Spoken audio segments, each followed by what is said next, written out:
Get in the way, Mugs.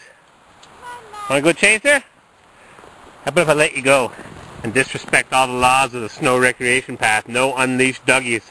Get him, Mugs! There he goes.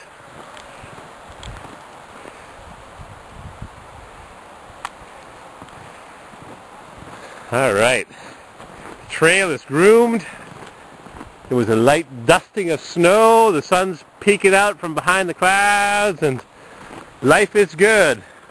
Doesn't matter if you're thinking about going to the Philadelphia Auto Show, your annual physical checkup, you're on the roof of the fire station fixing a drain. No problemo. Beats being 6 feet under. Trust me. I haven't tried it, but hey, you're below the frost line, so.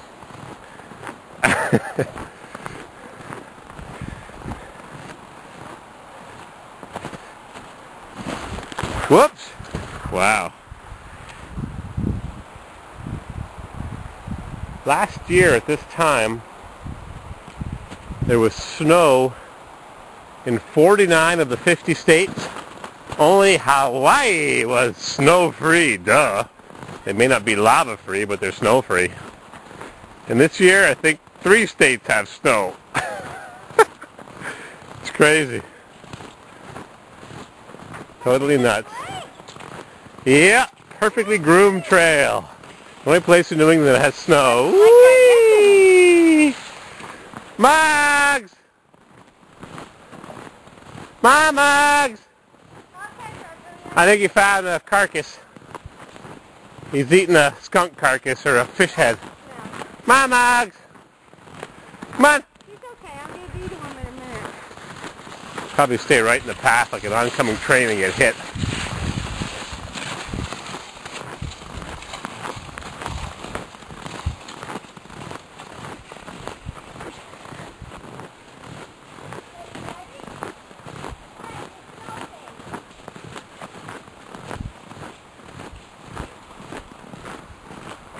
Come on, Mugs.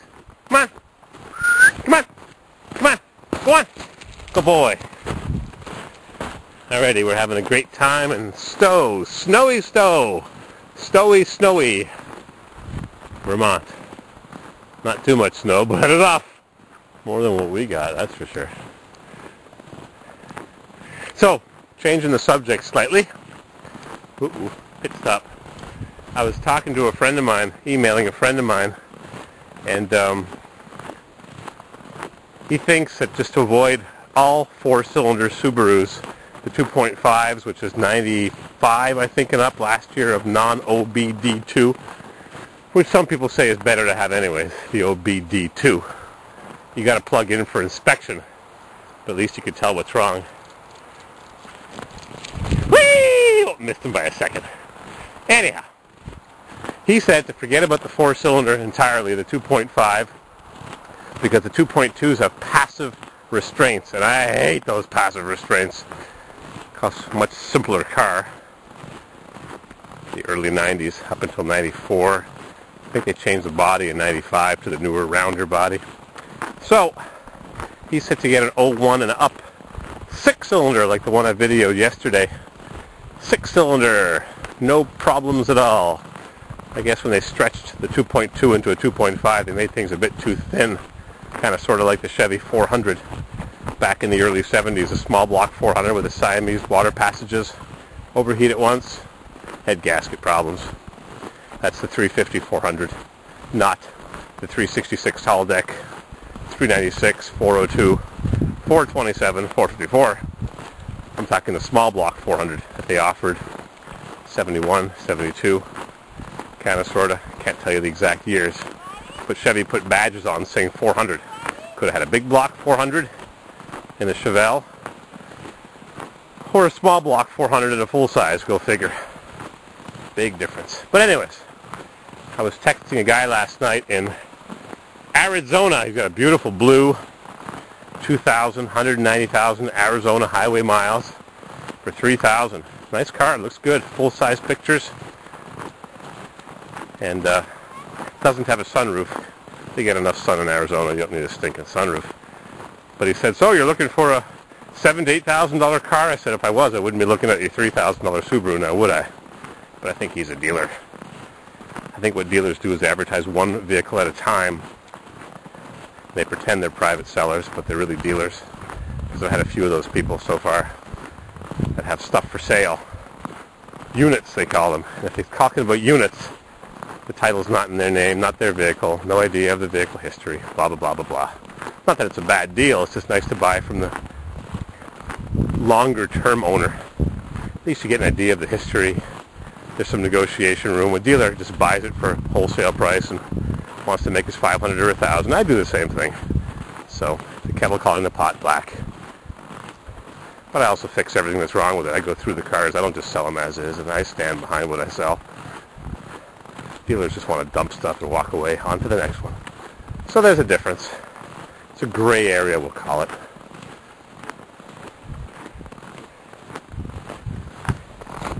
Crunch, crunch, crunch. That's the one annoying thing about a camera.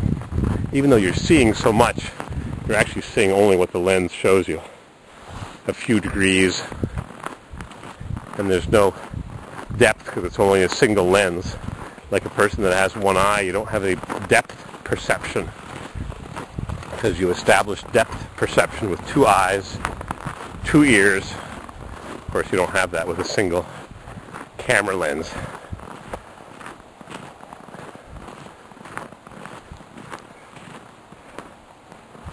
Oh, horsies. I don't know anything about horsies. Car guy. 200 horsepower. So I'll see. I'll go look at the forum that my buddy led me on to. I checked my email last night from the hotel's computer. But I didn't have time to click. They were closing down the area where the computer's kept. 6-cylinder. This sounds like it's getting expensive. I bought my Hyundai for $250. Now we're talking $3,000. Plus it's got to go through inspection now. They're getting real strict, which is a good thing, except if you're the one that has to have it inspected. Keeps the junk off the road. And I got to sell the Hyundai. I won't be able to sell it until after I get this new car. I need to have a commuter car. And the Suburban, don't ask. Looks like I'm going to have to pay a real body shop, real hours. It's falling apart with my body guy. I'm going to pick the Suburban up. It's half done. The new body shop's going to want to grind off all the Bondo. Anyhow.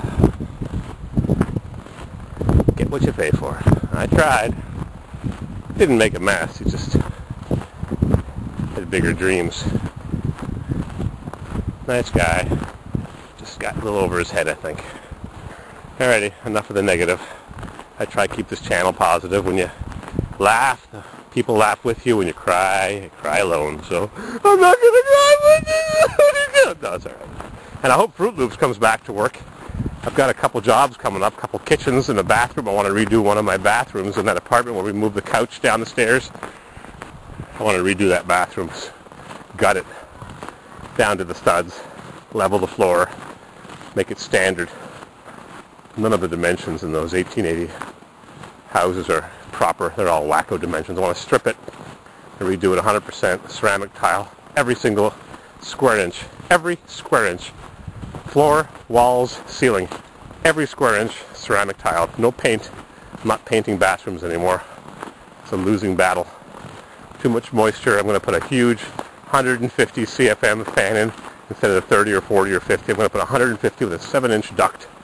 Well, that's a problem because the bathroom's in the middle of the apartment. But I'm dreaming and having a good time on the Stowe Recreation Path.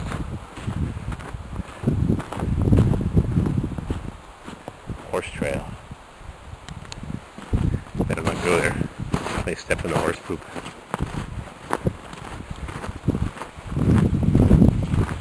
Burn those calories. I was going to say, you started out on this trail, 300 pounds, 120 kilos, 14 stone. Now look at you.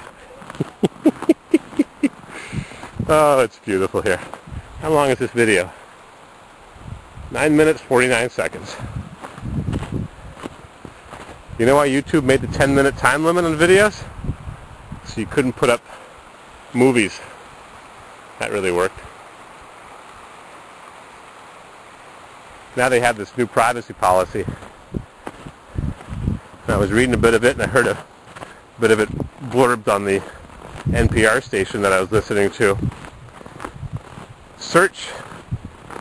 Do a Google search for, what was it? Google preferences ads, google.com/preferences, google.com/preferences/ads, and you'll see your profile.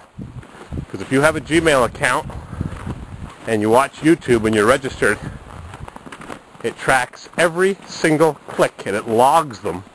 So a guy came on and said it's a great thing if you're looking for a guitar and you like pizza.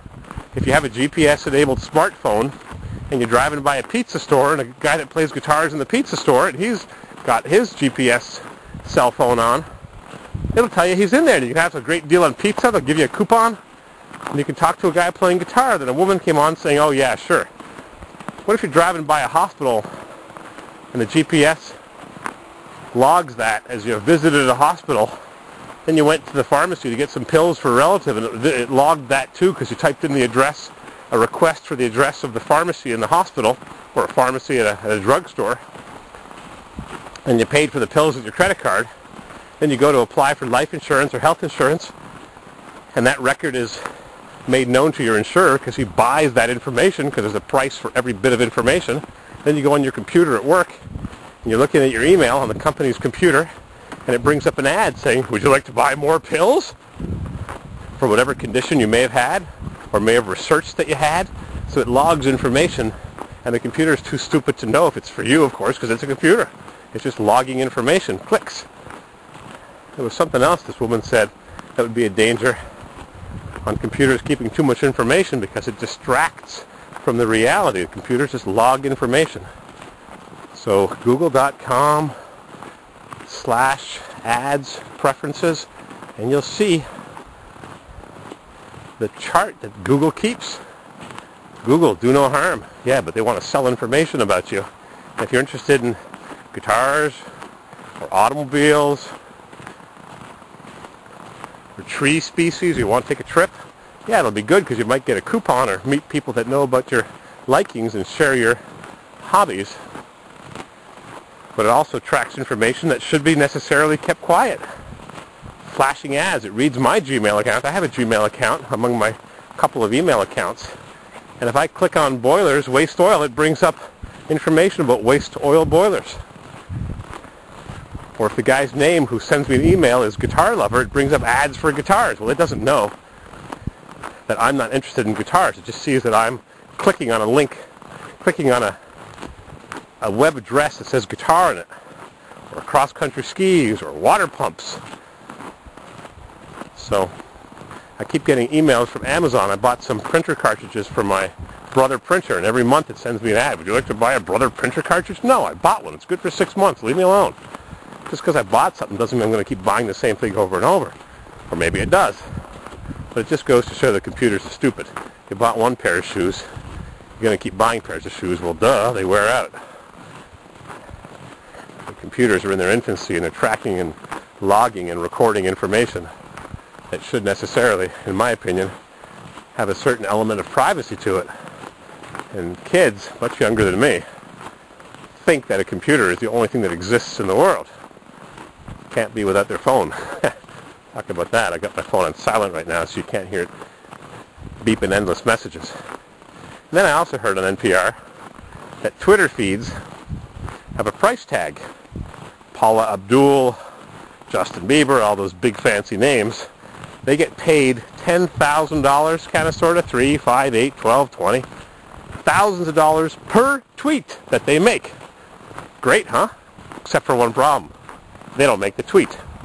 They're compiled by tweet composers. They are advertisements. They're not basically advertisements, they are product promotions. And if they can attach some fancy person's name to it, and the Marx Brothers ain't fancy people anymore, the Smothers Brothers ain't fancy people, we're talking big, popular names. Thousands of dollars per tweet. I will sometime soon get a Twitter account and regret it probably. I babble enough on YouTube, but it's always a day late because today is Monday morning and you're not going to see this until Monday night at the soonest. Still pretty current, but it's not instant. You heard enough?